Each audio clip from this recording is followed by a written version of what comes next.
New York city world trade সেন্টারে 9/11-এর হামলায় নিহত এক ভুক্তভোগীর পরিচয় শনাক্ত করা হয়েছে।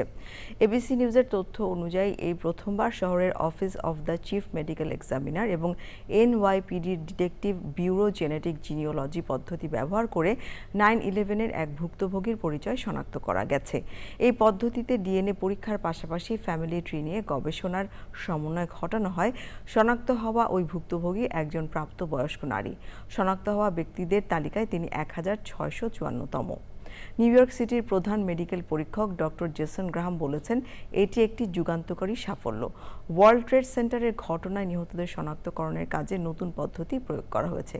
25 বছর আগে এমন সাফল্য ছিল অকল্পনীয়, কারণ তখন এই পদ্ধতিটির কোনো অস্তিত্বই ছিল না। 2001 সালের 11 সেপ্টেম্বর ইতিহাসের বিভীষিকাময় 9/11-এর হামলায় অন্তত 3000 মানুষ নিহত হন। নিহতদের মধ্যে বাংলাদেশ সহ বিশ্বের প্রায় 78টি দেশের নাগরিক ছিলেন।